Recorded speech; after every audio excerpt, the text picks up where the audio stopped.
Hello बच्चों, चलिए प्रश्न देखते हैं। किस प्रकार के संकरण में दो प्रकार की संततियों की प्राप्ति 50% अनुपात 50% के अनुपात में होती है, वर्णन कीजिए। तो आइए जान लेते हैं हमारे प्रश्न की मुख्य अवधारणा। हमारे प्रश्न की मुख्य अवधारणा है, यहाँ पे मैं बताना है ऐसे संकरण के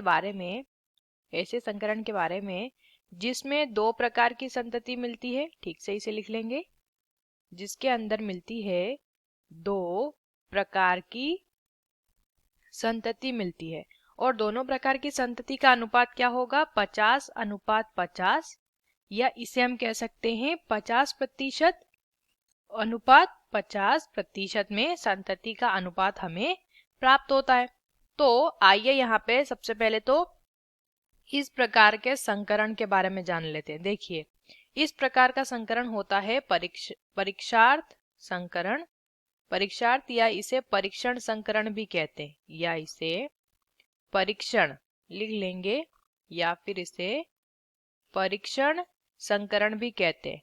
परीक्षण संकरण या परीक्षार्थ संकरण भी इसे बोला जाता है। इस प्रकार का जो संकरण होता है या इस प्रकार का जो क्रॉस रहता है, इसे हम क्रॉस भी कहते हैं।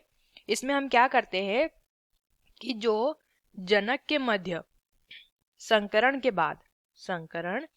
बाद जो F1 पीढ़ी यानी प्रथम पीढ़ी की संतति प्राप्त होती है, उस संतति का संकरण, F1 पीढ़ी की संतति का संकरण हम कराते हैं अप्रभावी लक्षण वाले जनक के साथ। किसके साथ कराते हैं?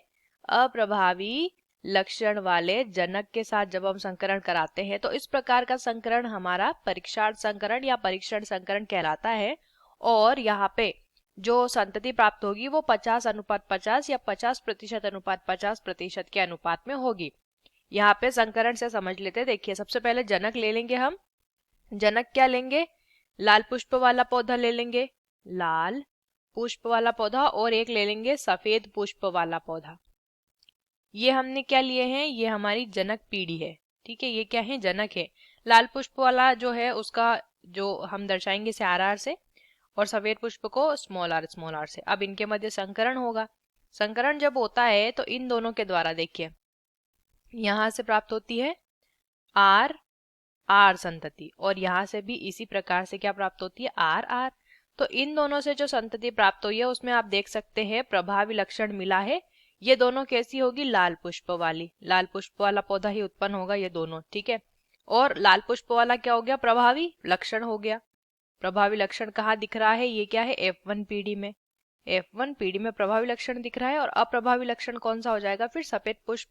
सफेद पुष्प क्योंकि ये प्रथम पीढ़ी में स्पष्ट नहीं हो रहा, और लाल पुष्प वाला जो पौधा है इसका कौन सा लक्षण होता है? इसका प्रभावी लक्षण कहलाएगा। अब यहाँ से संतति जो है हमें प्राप्त हुई है क्या? देखिए, RR, ये क्या है? संकर लाल पुष्प वाला पौधा है, ये संतति प्राप्त हुई। अब इसका संकरण हमें किससे कराना है? इसका संकरण हमें कराना है अप्रभावी जनक। अप्रभावी जनक कौन सा है? सफेद पुष्प वाला। तो r। अब इस संकरण को भी देख लेते हैं। यहाँ पे RR, ये क्या है? ये है संतति हमने ली है, ये हमारा परीक्षण संकरण हम करा रहे हैं। इसका संकरण किससे कराते हैं? अप्रभावी जनक से। अप्रभावी जनक से। तो r। अब इनके मध्य जब संकरण होगा तो इनके मध्य संकरण से क्या प्राप्त होगा? देखिए, पहले इस R का संकरण होगा। ठीक से इसे लिख लेते हैं।